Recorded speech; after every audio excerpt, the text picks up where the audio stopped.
نحمده ونصلي ونسلم على رسوله الكريم اما بعد فاعوذ بالله من الشيطان الرجيم بسم الله الرحمن الرحيم يا ايها الذين آمنوا كتب عليكم الصيام كما كتب على الذين من قبلكم لعلكم تتقون صدق اللہ العظیم۔ برادران گرامی، آج کی نشست میں صدقہ فطر کے ضروری مسائل کا تذکرہ کرتا ہوں۔ صدقہ فطر کس پر واجب ہوتا ہے؟ تو اس کے لیے دو شرائط کا ہونا ضروری ہے۔ جس مرد و عورت میں بھی دو شرطیں پائی جائیں گی اس پر صدقہ فطر واجب ہوگا۔ سب سے پہلی شرط ہے مسلمان ہونا۔ کافر پر صدقہ فطر واجب نہیں ہے، کیونکہ صدقہ فطر خالصتاً عبادت ہے اور کافر عبادت کا اہل نہیں ہے۔ اور دوسری شرط ہے صاحب نصاب ہونا۔ صاحب نصاب ہونا، اس کی تفصیل بعد میں ذکر کرتا ہوں۔ اس سے پہلے تین باتیں عرض کرنا چاہتا ہوں جو ضروری ہیں۔ سب سے پہلی بات یہ ہے کہ صدقہ فطر واجب ہونے کے لیے مقیم ہونا شرط نہیں ہے۔ جس طرح کہ قربانی میں مقیم ہونا شرط ہوتا ہے، صدقہ فطر میں یہ شرط نہیں ہے۔ چنانچہ اگر کوئی شخص مسافر ہو لیکن اس میں صاحب نصاب ہونا اور مسلمان ہونے والی شرائط پائی جائیں گی تو اس پر صدقہ فطر واجب ہوگا۔ اور دوسری بات یہ جان لیں کہ صدقہ فطر واجب ہونے کے لیے بالغ ہونا بھی شرط نہیں ہے۔ چنانچہ اگر کوئی بچہ نصاب کا مالک ہو تو اس کے مال سے صدقہ فطر ادا کیا جائے گا اور واجب ہوگا۔ اور اگر وہ نصاب کا مالک نہ ہو بلکہ اس کا والد جو ہے وہ نصاب کا مالک ہو تو اس کے بچے کی طرف سے بھی صدقہ فطر ادا کرنا اس والد پر واجب ہوگا۔ اور تیسری بات یہ ہے کہ صدقہ فطر واجب ہونے کے لیے رمضان المبارک کے روزے رکھنا بھی شرط نہیں ہے۔ چنانچہ اگر کوئی شخص کسی وجہ سے رمضان المبارک کے روزے نہیں رکھ سکا لیکن باقی شرائط اس میں پائی جاتی ہیں تو بھی اس پر صدقہ فطر دینا واجب ہوگا۔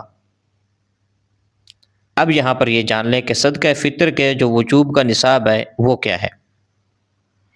سب سے پہلا یہ ہے کہ اگر کسی شخص کی ملکیت میں 7.5 تولے سونا، یعنی یہ تقریباً 87.48 گرام بنے گا، یا پھر اس سے زائد صرف سونا موجود ہو، خواہ جس شکل میں ہو، زیورات ہو، بسکٹ ہو، آرائشی سامان ہو، سکے وغیرہ ہو، تو اس پر صدقہ فطر واجب ہوگا۔ اور دوسری بات یہ ہے کہ اگر کسی کی ملکیت میں 52.5 تولہ یا اس سے زائد صرف چاندی موجود ہو، 52.5 تولہ چاندی بنے گی 612.36 گرام۔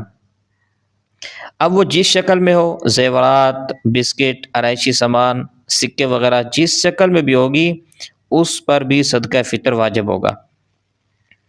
اور تیسری بات یہ ہے نصاب سے متعلق کہ اگر کسی کی ملکیت میں 52.5 تولہ چاندی کی ملکیت کے برابر یا اس سے زائد صرف نقدی موجود ہو، خواہ جس ملک کی بھی ہو، مثلا روپے ہوں، ریال ہوں، ڈالر ہوں یا درہم ہو، تو بھی اس پر صدقہ فطر واجب ہوگا۔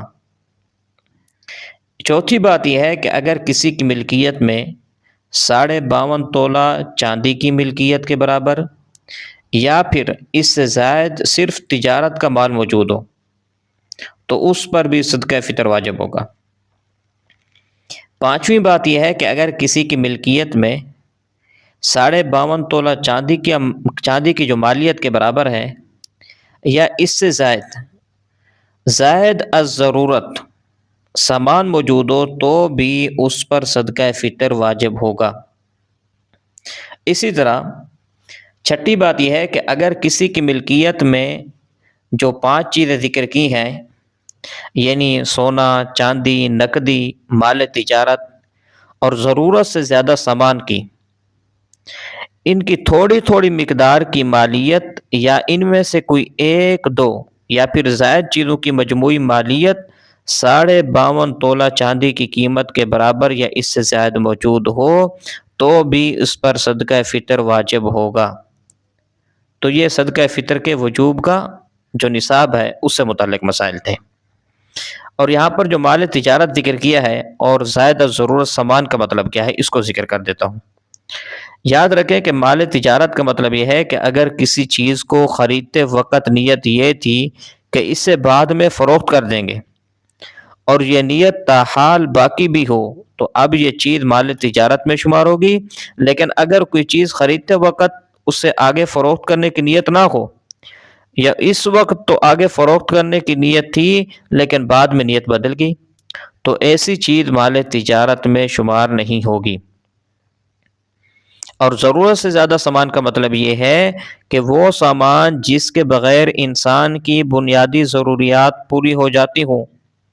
اس تعریف کی روح سے کھانے پینے کا سامان، رہائشی مکان، استعمال کے کپڑے، زیورات، گھریلو ضروری اشیاء مثلا سلائی اور دھلائی کی مشینیں، فریج، کھانا پکانے کے برتن وغیرہ، تاجروں اور مزدور طبقہ کے آلات مثلا مشینری ہے، فرنیچر وغیرہ ہے، تو یہ ضرورت کا سامان کہلائے گا۔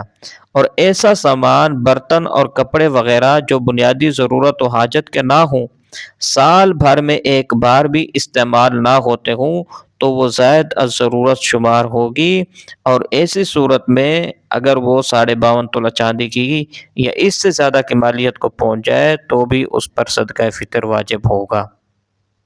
واللہ اعلم بالصواب۔